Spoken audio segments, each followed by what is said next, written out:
Well, welcome back, everybody, to part two of building motivation.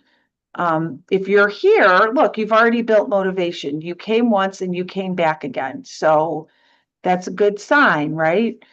Um, and you can even take a moment, like there was something about last session that maintained your motivation or maybe even contributed to your motivation to come back this week. And so thinking about that as a data point, when we talked last week about what is it that builds your own motivation, keeping that in mind as a data point when you think about wanting to build your motivation for other things. So I am going to go ahead and share my screen.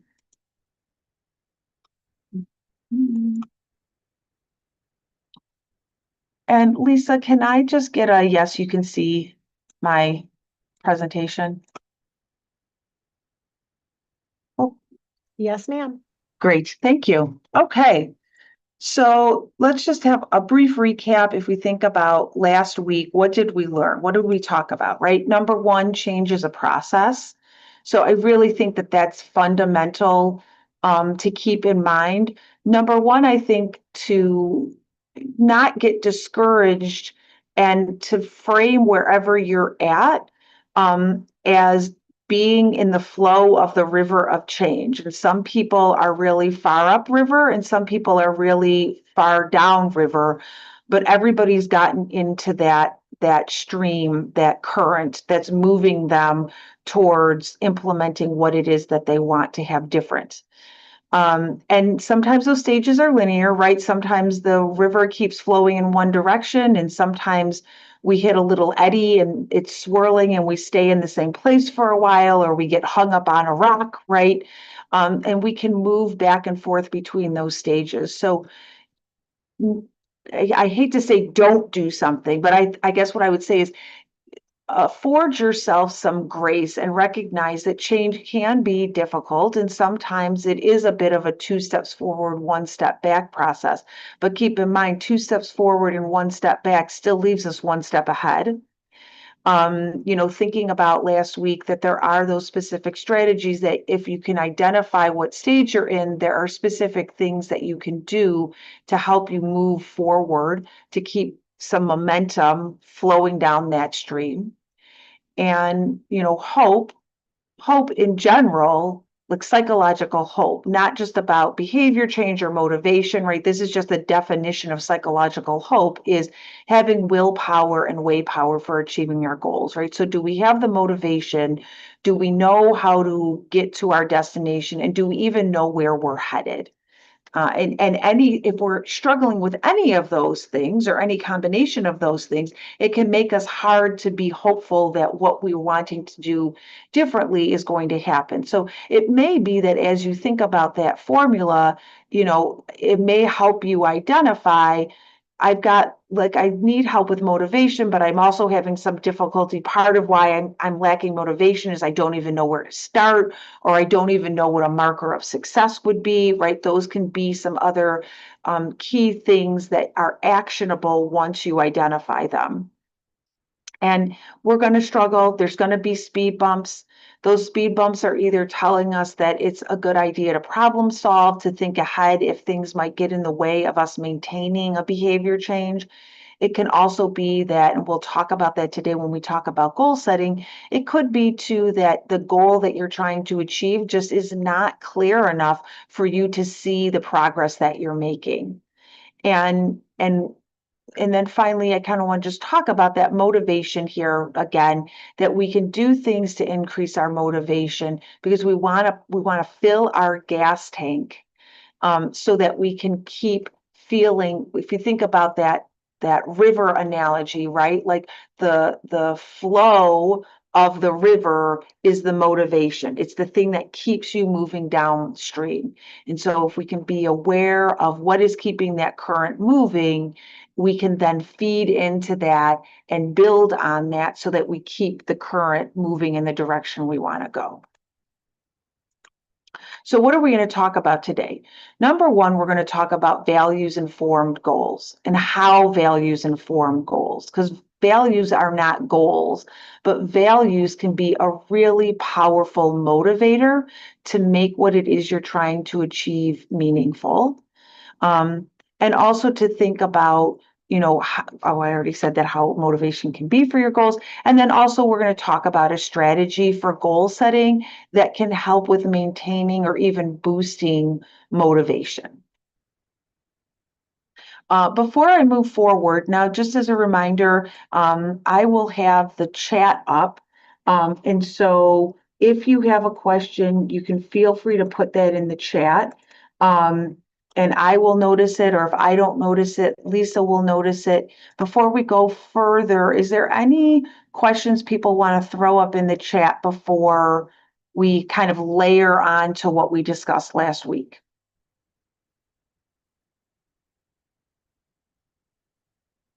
Okay, I'm going to leave my chat up. I'm going to keep moving forward, but if something felt unclear from last week that you feel like I really didn't get that and it would be helpful as we're moving forward to have a more solid understanding, then feel free to throw that in the chat.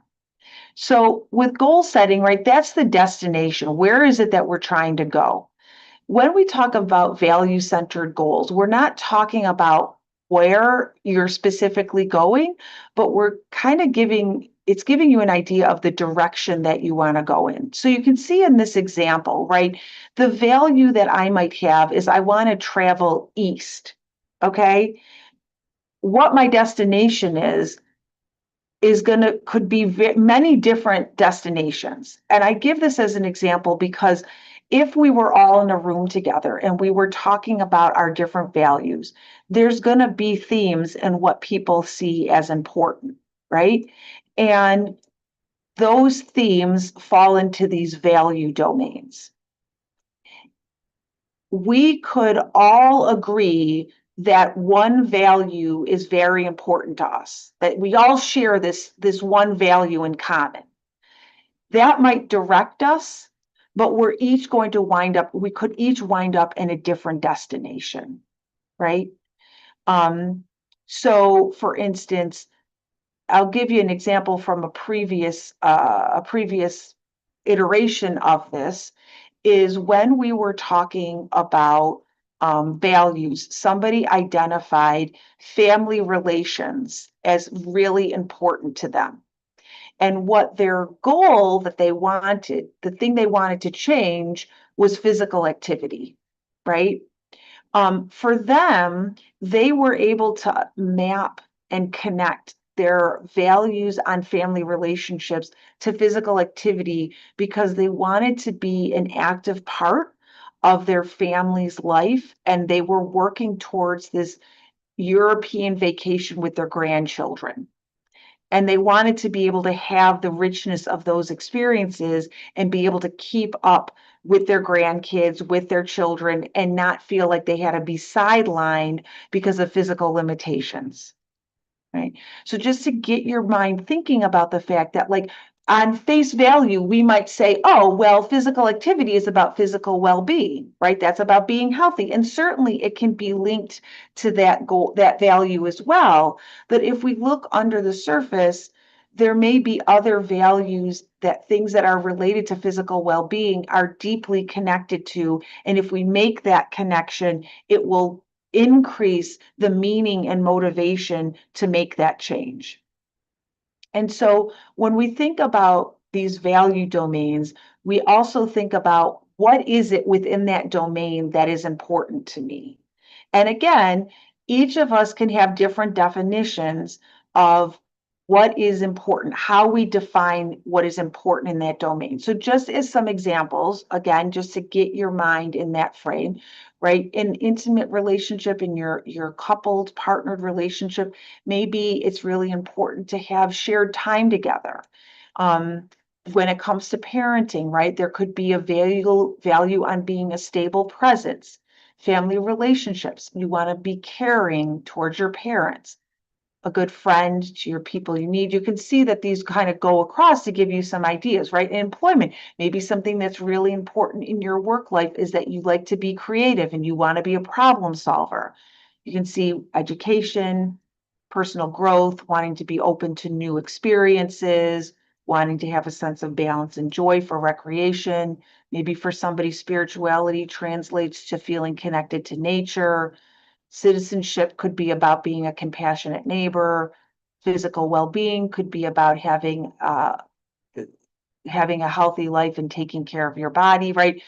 These might resonate with you, and or you could have completely different definitions of what is important within each of these domains, right? So if you relate to these, great. If you don't, to just have in the back of your mind thinking about these different domains. And again, you're going to get this PowerPoint, so you don't have to memorize all these domains, but even if one of these domains stood out to you, to just meditate and keep that in mind of like what within that domain is important to you, genuinely important to you. Okay. Because there's a lot of ideas of what should be important to us, right? The doctor tells us to do something because it's good for our health, and that should be important to us, let's say.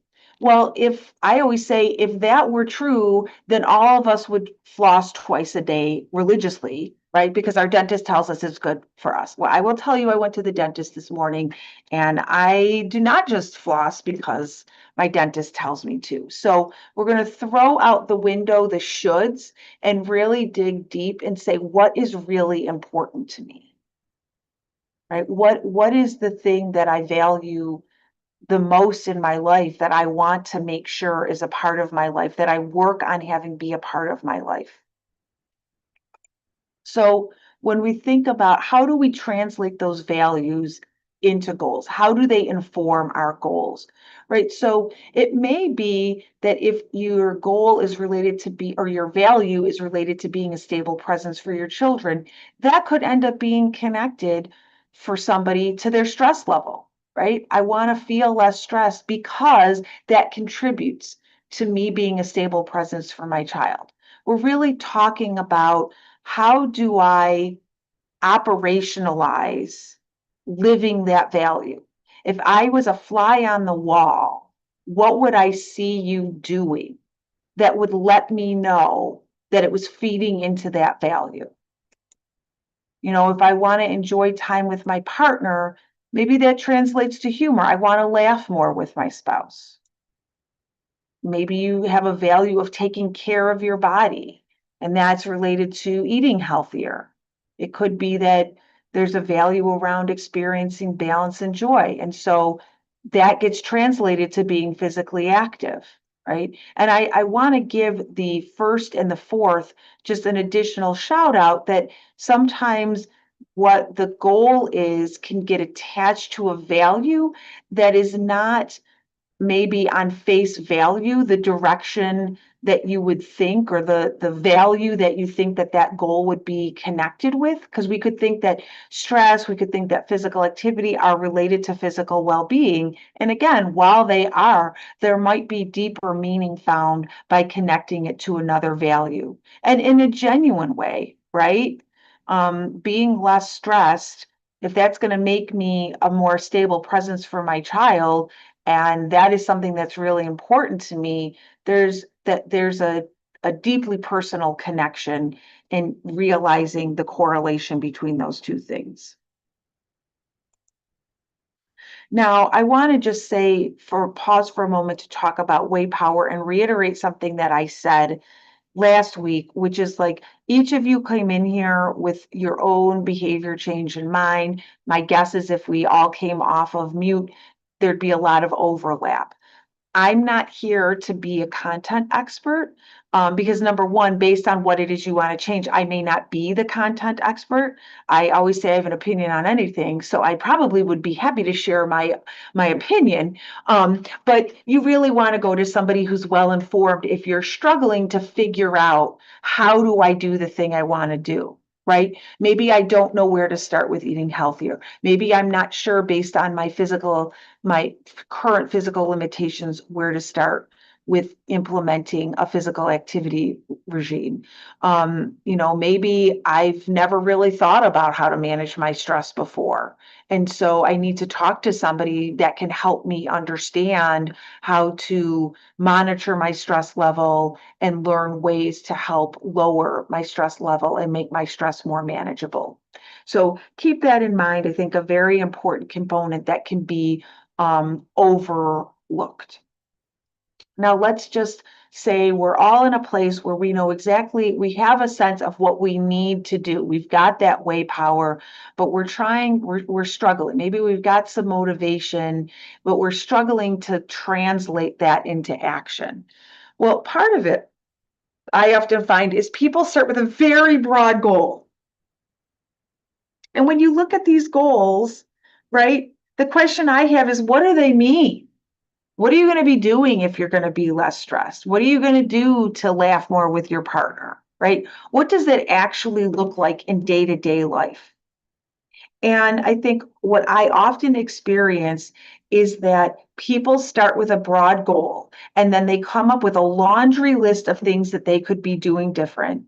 And then they're just spinning from the different things that they feel that they should or could be doing. And then they don't know where to start. So they don't start anywhere. They start here and that doesn't take off. And then they move over here and that doesn't take off.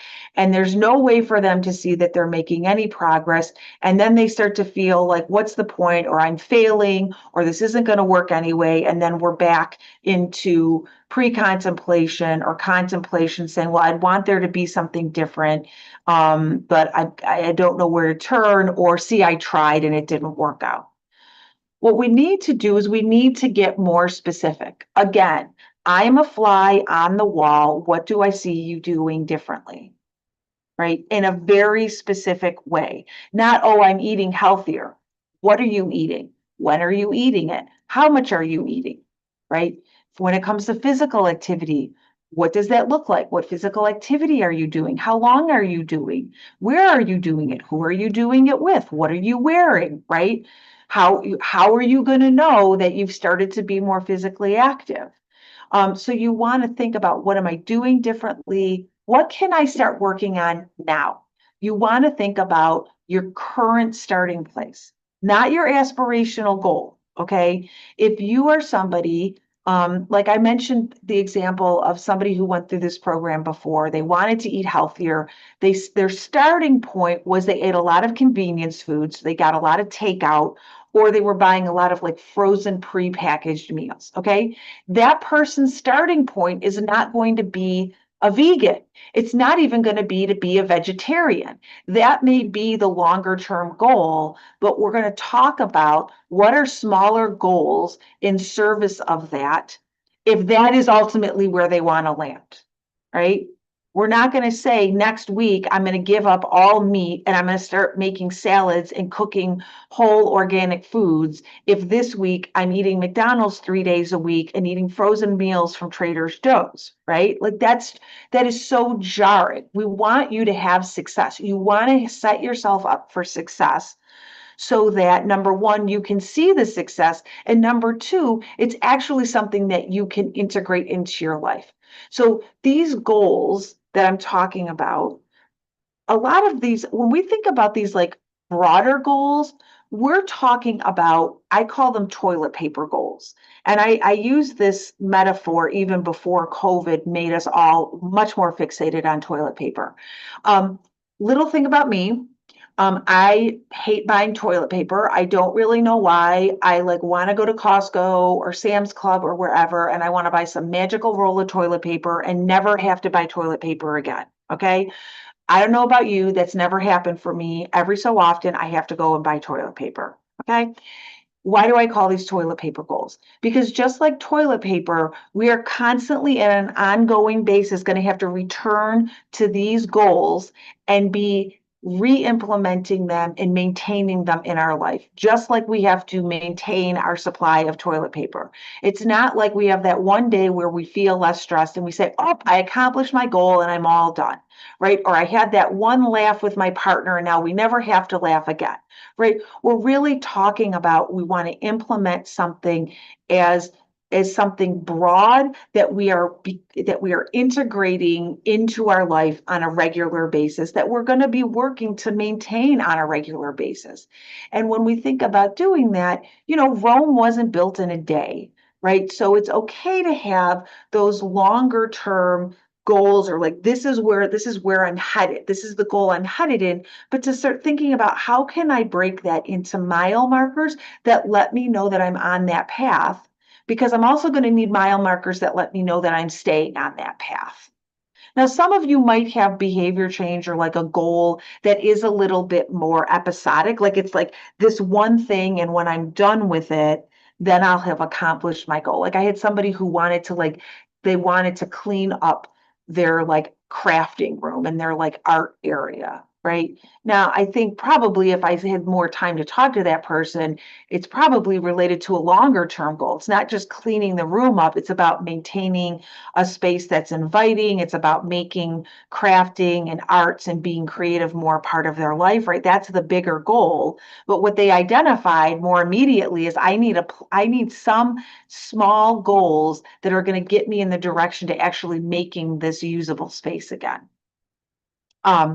And these last two, thinking about what is the measure and how am I going to know I reached the mark? If I say I'm going to be more physically active, what does that mean? Right. And that could mean different things for different people. If being more physically active and you're not exercising at all, the definition of more physically active for that person is very different than the person who walks 30 minutes, 5 days a week, right? What we're looking to measure, what we're looking as a milestone, those can't be the same thing. It's not going to set that person up, the person who's just starting and maybe not doing any physical activity. It's not setting them up for success to say we're going to have the comparison point be somebody who's already walking 5 days a week. And I know I mentioned this last time, but I want to reiterate, is what I see often is people who are, if you are post-treatment or even further along into your diagnosis, maybe you're dealing with a chronic cancer, um, or you're further along in treatment and anticipate treatment coming to a close, um, that your comparison point is how you were before, at the height of what you were doing before. And that may be a great potential reach goal, depending on what the goal, what your vision is and what limitations you have after your diagnosis. But when we think about marking progress, we want to use either where you're at now, or if we want to unveil any progress you've already accomplished, like, take your worst day relative to that goal, right? If your goal is physical activity, what you want to do is to be more physically active. What you want to do is say, okay, what was my worst day during treatment? And maybe the worst day during treatment was like, I got up, I took a shower, I had to go back to bed. Okay. Now we've got a starting point of like being able to measure progress and to see where you're at now. Well, I'm not there. I actually have more stamina than that, because, wow, look what I can do now. What I couldn't do then was walk out to the end of my driveway and get my mail, but now I can do that. So I have become more physically active. That's where I'm at right now. How can I build on that? If I can walk to the end of my driveway right now, is my first goal to walk to the end of the block, or walk around the block, right? Think about where you're starting at, because the goal that you make relative to this formula that I'm going to provide, or this framework I'm going to provide, is not a singular goal. It's the goal you're going to make for now. And then it's that process can get revisited time and time again to layer on, to keep the current moving, to keep you moving downstream, so that you're continuing in that flow to get to where you want to go and keep flowing down the river in the direction you want to go in. So some of you may have heard one of your fellow attendees talk about SMART goals. I found that over the years, there are many people that attend the program that have used SMART goals professionally, especially people who have been in education. Some people who have been in certain corporate sectors have used SMART goals in that application.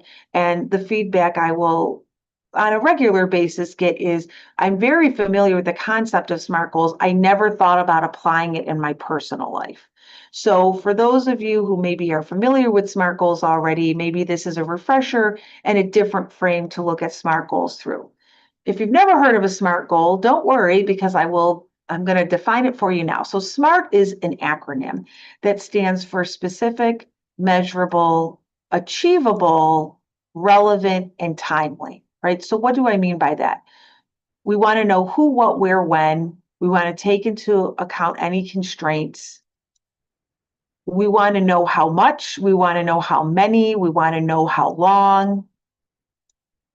We want to know, is it reasonable, right? That person who is eating takeout and getting convenience meals from Trader Joe's, having them switch next week to an entirely homemade vegetarian diet is likely not, that is a real reach goal. And so we want to look at that more closely and think about what is a starting point that will fit into the current lifestyle, to the current habits that will move in that direction that the person can actually do so they can feel a sense of success. We want to set up a positive feedback loop.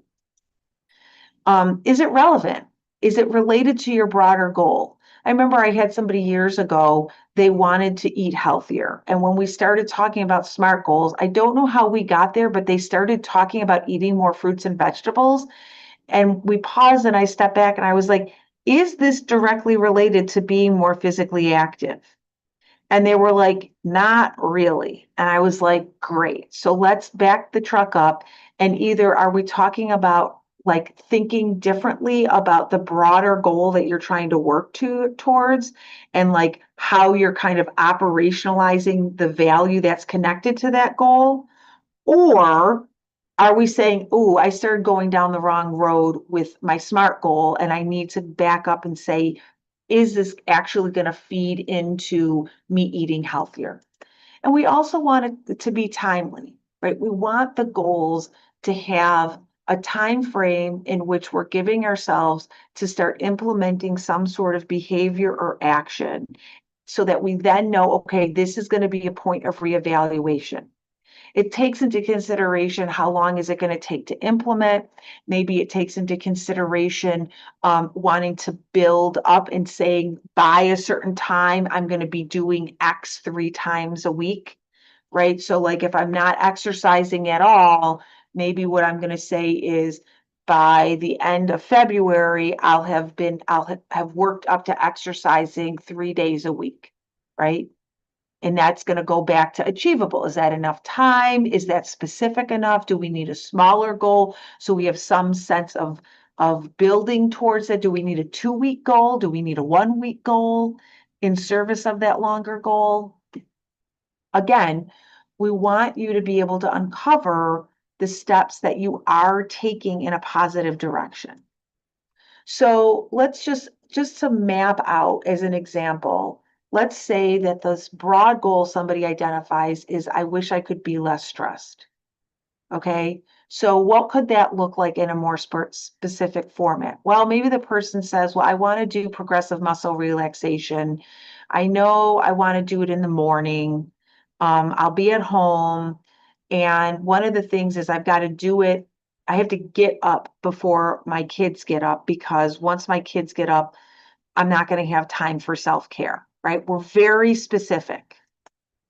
And we're taking into account one of the constraints, right? I can't just say any time because it needs to be a carve out of time that I can have to myself. Is it measurable? What's going to be measurable? Well, okay, what I want to do is I want to work to do it 3 days a week, 20 minutes per session. Well, is that achievable? Well, I already practice it about once a week. So it's not completely new. I'm kind of building on a practice that I've already implemented. I want to expand it. If this imagined person said, no, I'm not doing progressive muscle relaxation. In fact, I've never done progressive muscle relaxation before. If you don't know progressive muscle relaxation, it's a systemic way to go through different muscle groups and tense and relax your muscles in an intentional way. It elicits a relaxation response in your body. If somebody says, no, I don't do progressive muscle relaxation. I've never done it.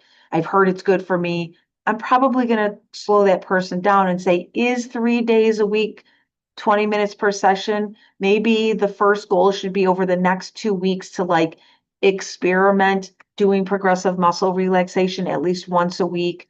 Maybe the goal is over the next week, identify some recordings of progressive muscle relaxation so that you have something to follow when you start this new practice. Is it relevant? Well, as I just mentioned, it's a relaxation technique that research has shown reduces the physical impact of stress, right? So it's right on board with what they're trying to achieve. And we're going to put a time. Now, I apologize. I do this every single time as I forget to change the date here. So like instead of 2025, let's say it's 2026, right? So we're giving ourselves a month to encounter roadblocks, to address things that might come up, so that by the beginning of next month, we've had some runway to implement a weekly, 3 times a week stress management relaxation technique routine, right? So this broad goal of I wish I could be less stressed becomes this much more concrete goal of by March 7th, I'm going to practice progressive muscle relaxation at least 3 mornings per week for 20 minutes per session. Now, I will say, does that mean every week leading up to that, this person needs to be doing it 3 times a week? No, what we're saying is by the time we reach that March 7th date, we want to be able to look back at the previous week and say, I did it. I worked my way up to 3 times a week. Now, this person could get to February 18th and say, you know what? I did that, and step back and say, I actually achieved my goal early. Yay for me. Do I want to develop a new goal? Do I want to expand on this goal? Am I working on maintaining it? So my new goal is to like, find myself a month from now having maintained progressive muscle relaxation 3 mornings a week. Maybe there's a goal that could be about like over the next week, I'm going to brainstorm alternatives in case something gets in the way of my progressive muscle relaxation practice, right? Again, this isn't like a one and done goal. This is a layering process. Think about these goals as bricks in the foundation, and you're building up the house of change. Okay. So I am going to stop sharing for a moment just so I can share a different screen. It's me again. Let's see. And one of your fellow attendees has been generous enough to be willing to volunteer as a demo. Let's see. Is everybody seeing the actual PowerPoint? Can you see the PowerPoint with the slide sorter on the side, Lisa? You just had it up, and then now it just says slideshow, resume slideshow for some reason. Ah, okay, great. Thank you. Let's do. It got multiple screens and it's doing something wonky. How are we looking now? There we go. Okay. There you go. Yep. All right. I'd like to invite your fellow attendee that volunteered to come off mute. Hi. Hi. And is it okay if I just refer to you as M? Yeah, that's fine. Yes. Yeah. Okay. So M volunteered, and what I want to do, what I find very valuable is to give everybody an opportunity to actually see what does this look like? What is the process that will be helpful for you to go through to arrive at SMART goals for your behavior change, that is going to increase your likelihood of success and moving into the maintenance phase of stages of change. So, could you just give me, like, you can either give me an explanation, or if you've got a sentence kind of broadly, what is your broad goal that you're wanting to work on? You don't need to think about putting it in SMART goal terms right now. That's what we're going to work together on. But what's the broad reason that you're looking to build motivation? Okay, so I lost a good bit, almost 40 pounds of weight, and made a bunch Okay. of dietary changes and Okay. increased exercise to like 300 minutes a week. And I have surgery. I'm going to be limited coming up. So I won't be able to exercise at all. And Okay. I won't be cooking my own food. Ah, And I don't know what I'll be able to eat appropriately until after until the surgery's done. okay. Oh, wait, and I'm sorry, I do not want to undersell your accomplishment. I think you Yes, said 40 pounds. yes, I did. Wow. Well, first off, I mean, let's talk about somebody who can serve as their own motivation buddy here, because losing 40 pounds and getting to the point of exercising 300 minutes a week and eating healthier, those are huge accomplishments. So I can understand wanting to find a way to adjust or find new ways of maintaining some of the gains, almost anti-gains that you've made. Improvements. Improvements. Yeah, That's I it. don't That's want to it. backslide. I don't want to lose Okay. everything I've accomplished. Okay. And so we're sort of in this, like, it sounds like you'd been in the maintenance phase with something, and this diagnosis and its associated treatment are kind of pushing you out of that maintenance phase and kind of forcing you to re-look at what healthy lifestyle behaviors look like in this kind of cancer dictated landscape. Am I catching it accurately? Yeah, so I'm going to have to learn to eat new foods, right? Okay.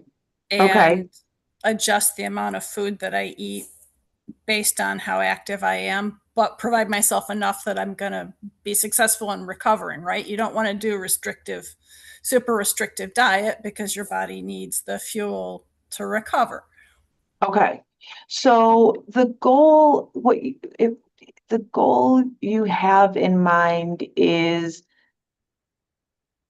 it, I mean, basically I want to maintain healthy and I know there's the interplay between exercise and nutrition here, right? Mhm. And I don't want to say that one is going to exist in isolation of the other, but if you had to, for the purpose of this discussion, prioritize one over the other. Again, they're both priorities. Is the figuring out the nutrition aspect a bigger priority, or is the physical activity the bigger priority in this moment?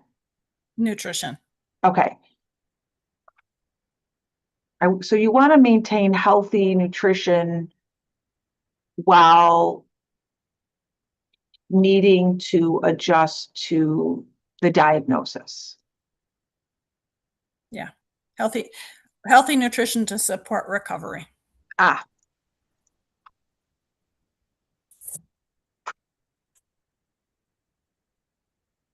Now, a first question for you here, is, do you already know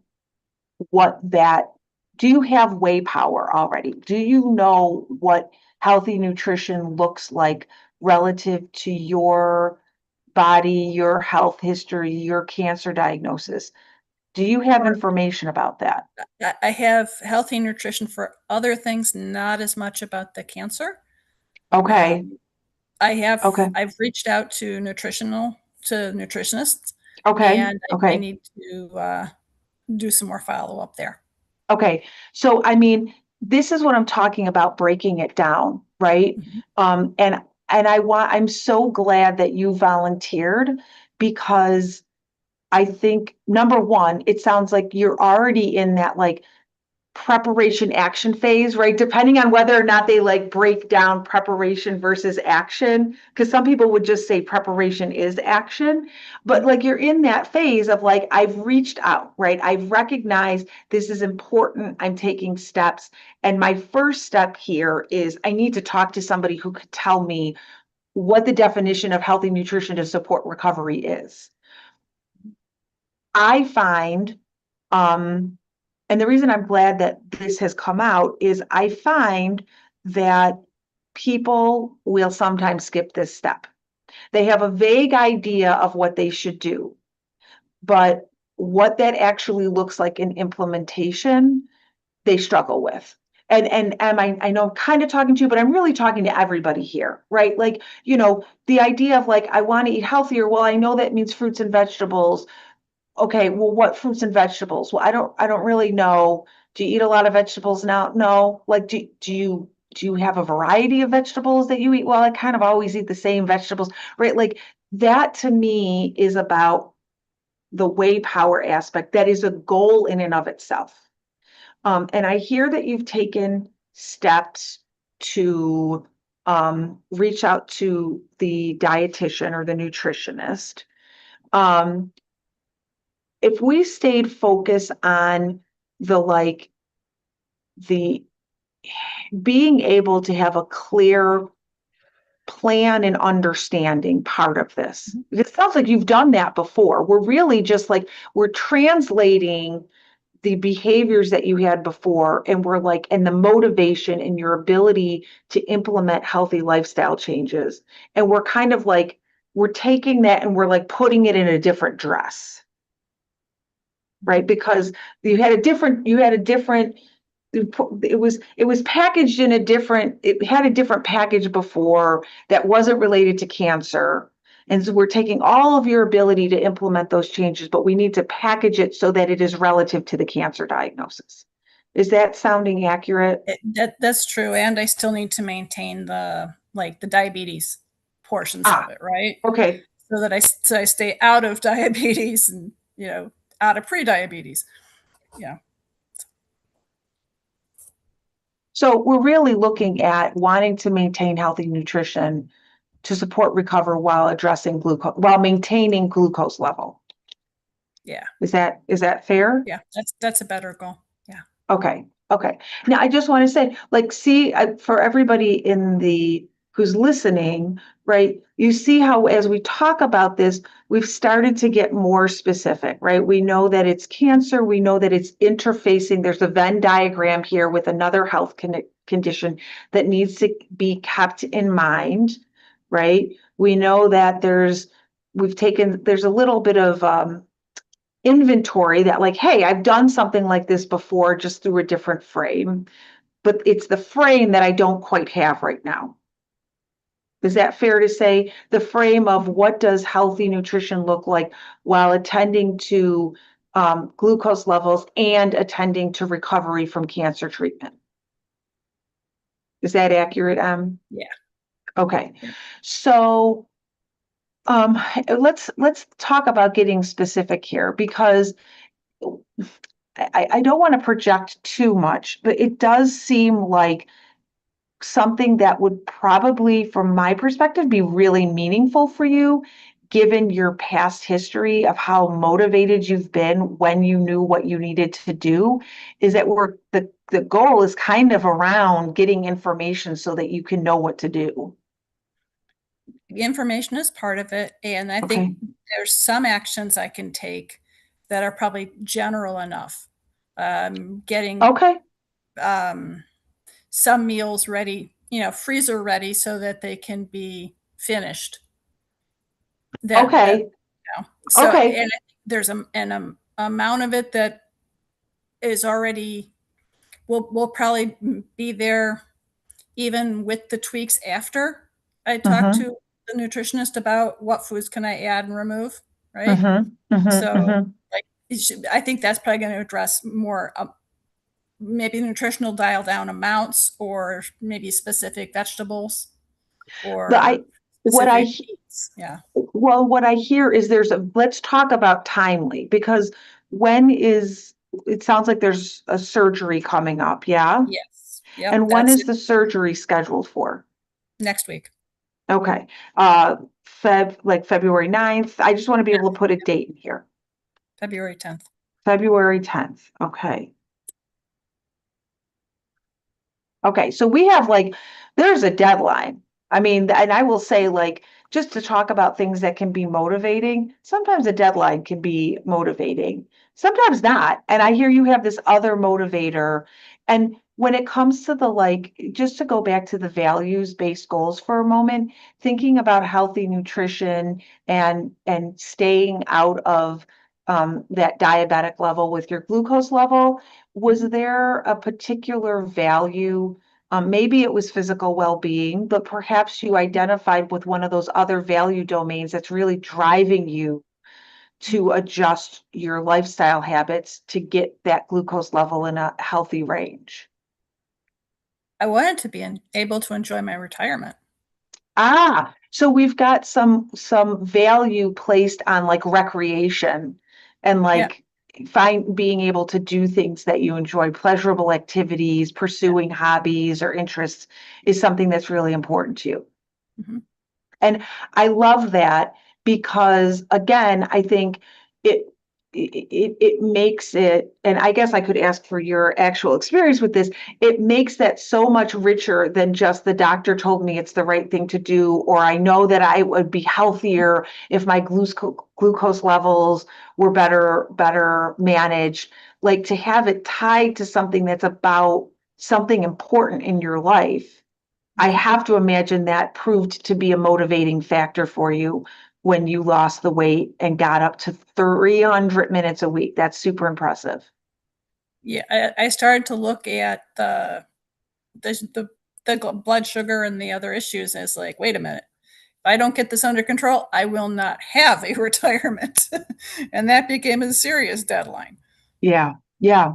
I love that. Thank you so much. And I appreciate there's so many things. I swear I did not know what you were going to say. I think you just volunteered right before we started the program, but you are hitting on so many valuable points here just in your example. So thank you so much.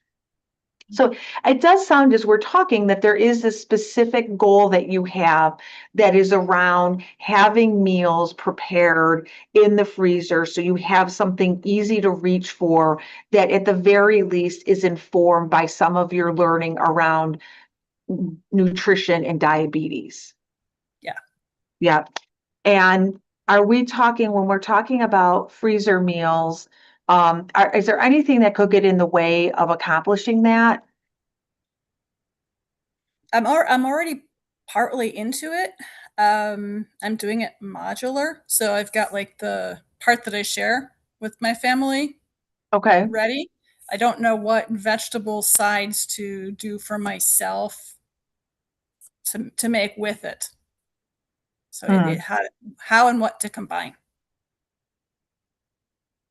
Um, and so what you're really needing to do, it sounds like, is really identify like accompaniments. Is that fair to say? Like you've got, I'm going to misspell that word. You want to identify like side dishes basically to Yep. go along with some of what you've created.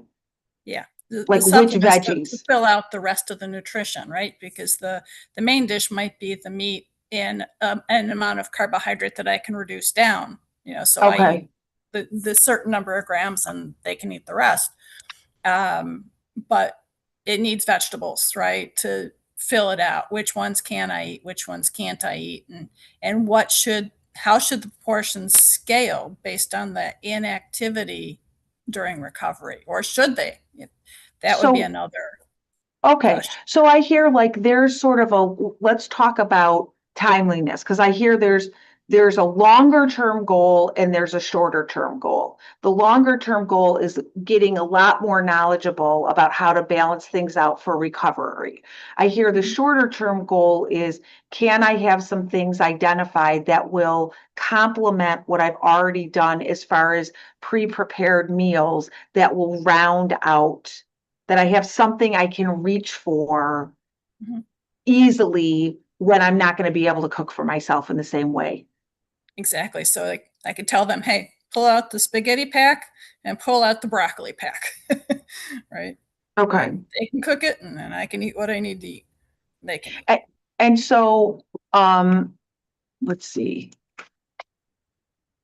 So you've already prepared some meals for your family, like that's ahead of time, like that's done. How many, so it sounds like there is a little bit of like needing to identify what to add. How many do you feel like you need? Like, do you need something? How many options do you need to identify? How many options do you need Somewhere on like deck? 5 to 7. Okay. Is this something you've done before? Yeah, I think I was kind of figuring them out through the last year. Like Okay. what vegetables could I work well with what things, and figuring out how much of them, like how many carbs were in, so I could keep under the whole total. Oh. Yeah.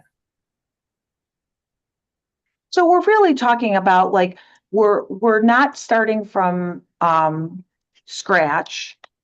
You have a knowledge base. It's a knowledge base that you may decide you're going to expand upon. But what I hear, if I move to this next slide, if we take this, I want to maintain healthy nutrition, we've taken this very broad goal, right? And what you've come up with is something much more specific, right? Which is by Tuesday, February 10th, I will identify 5 to 7. Is it vegetables specifically? Yeah. Vegetables that I can pair with my existing planned meals to balance out nutrition and carbs. Fair? Yep. How does that feel like achievable based on your current knowledge base and some of the resources you have lined up? Yeah, I think so. I think another goal I could have is reply back to the nutritionist today with everything I eat, so she Right. can get me the So, information. so that's your way power, right? I mean, now you have your goal. It's very clear. You call that nutritionist back. Here is what I want to do. I need to do this by next Tuesday. And you figured out your way power, right? If you didn't reach out to the nutritionist or you didn't know where to start, maybe this goal would look different, right? The goal would be identifying a certain number of sources for this information, but you are starting with a knowledge base that you've already you've got that resource and you've got a certain idea of like what car am I going to get in to take me in that direction. My car is going to be talking to a nutritionist that can give me cancer and diabetic related guidance. Yep. Yeah. Anything that you, and I'm conscious of the time because I know some people might need to hop off. I don't know, Em, if you fall into that category. No. If you do, I'm just wondering, thoughts about like going through this process and having it move from something broad to something this both specific in what it is you're trying to do over the next week, but even to have it be like, this is the date and this is what I need and this is what I'm going to do. Yeah. Well, I mean, for this, in support of this goal, I think it has an action for today Mm-hmm. in view of their schedule, Yeah. and to give them time to reply back. Yeah. And then I can think of other, supporting goals of clearing out space in the freezer, Uh-huh. sealing up a few things that I think will probably not be an issue. I can make some guesses Uh-huh. about, hey, this is a low carb vegetable and it doesn't interfere with any blood thinners, as an example, Yeah. which Yeah. Yeah. it would be a new change. So I can start making some guesses there to like portion those things out so it's easy to pick, and then maybe separate out the things that have vegetables that interfere with the blood thinners, to not be in the packs, to be separate, so I can add them if it's not an issue with the ones that I end up being on, or I'm not on them. Oh, great, I can have broccoli again. I think as I hear you talk, the thing that I hear is when you've got something very specific and ironed out, I hear you having an action plan in mind of how am I going to do that? Yeah. Right? It's that way power stuff, right? You're even having and hey, maybe you were going to do this anyway today, but what I heard you say is, I realize I can actually do something in service of this today. I can call the nutritionist. I can start looking at my fridge and making room, right? All of it is in service of of getting these 5 to 7 veggies identified so that you can pair this sort of balanced nutritional approach. And I think that that is one of the benefits of SMART goals is as you get more specific, it allows you to be more clear about what it is you're going to do in service of that. And I say this both to M, but I say this to everybody, right? Like when the goal is amorphous, that can be like you're kind of like walking around and you're in a room, but you're kind of blindfolded and like touching at the walls and trying to figure out where the door is. Whereas at least when you figure out where the door is, okay, I know there's going to be a door handle on here, so I'm just going to spend my time looking for the door handle, right? It kind of gets you oriented and focused in a direction to go in to get you going down that path. And this is not going to be the end of the path, right? This is one step in the path of what M is wanting to achieve, which is healthy nutrition in support of both recovery and supporting all of the strides she's made in her diabetic related glucose level related health strategies, right? And that it's going to get her in that direction. And that's the thing I really want to drive home is break down your goals. If you start anytime I give somebody, I talk about behavior change with somebody and they come back to me and we've talked about something they're going to do and they didn't do it. All I say is like, okay, we got to look at that goal because either the goal was too big, it wasn't relevant, you needed more information related to way power, we need to identify your resources first, right? That's all it's telling you. And I think the reason I focus so heavily on narrowing down your goal is self-included. It is so easy to start with a really broad goal and then kind of get stymied and have your head spinning as to how to actually start with that, or to have some lofty goal that is like not in any way taking into consideration where you're at. And so then it doesn't end up happening, right? Okay. Other thing I want to say here in our closing before, for those of you who can stay and have questions, I have some time, I'll stay like I did last week to take some questions kind of off recording. You're going to have speed bumps. There are going to be times. There's going to be the time when M looks at the vegetable she's identified for herself and is like, I cannot put that in my mouth. That does not appeal to me. I do not want to eat that, right? There's going to be the time when that person who was going to get up to do progressive muscle relaxation couldn't fall asleep the night before and didn't want to get up when the alarm went off, right? That's going to happen. So the people in maintenance, the maintenance phase, meaning something is a habit. The main differentiating factor is that they have come up with problem solving and they've run into more speed bumps, so they know how to ease their behavior over the metaphorical bump.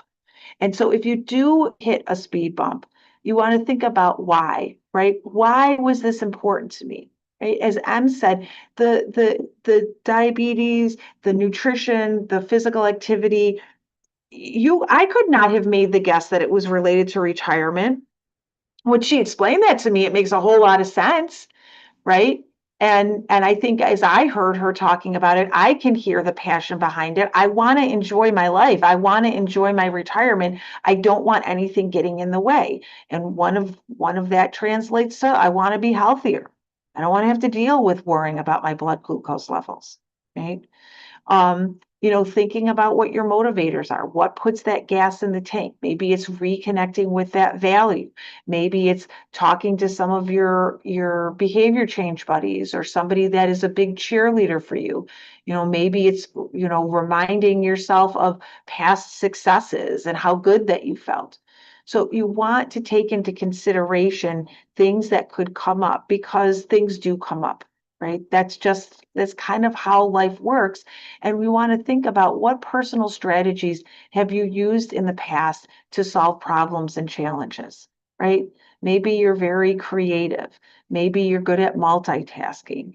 Maybe you're good at grace.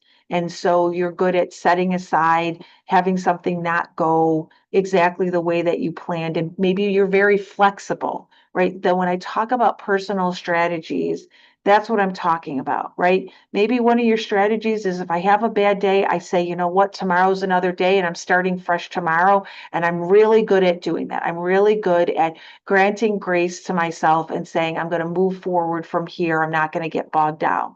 Right?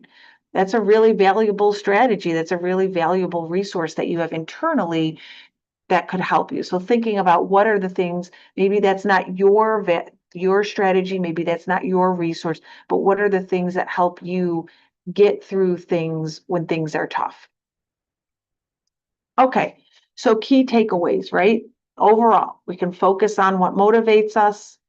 We can know what hurts our motivation, because that can allow us to plan for roadblocks. Think about your values. Think about those value domains. How do they connect to what you want to do? Right? Most people after cancer, their values have their goals have something to do with healthy lifestyle, something to do with physical well-being. And while physical well-being might be one of the value domains that it's connected to, what I find is, on further reflection, the physical well-being is actually connected to a much more deeply felt value in one of those other domains. And then also, those SMART goals, we want to provide a positive feedback loop, because that's going to help us build motivation. When we know that we're having success, it's going to keep us feeling like our efforts are worthwhile and that we're moving in the direction that we want to move. So with that, I will stop share. I want to thank everybody for being here. I want to thank those of you that are here live in the audience today. I want to thank those of you who maybe found this on YouTube and are watching this on the Cancer Wellness Center's YouTube channel. I will be staying here with those of you here with me live to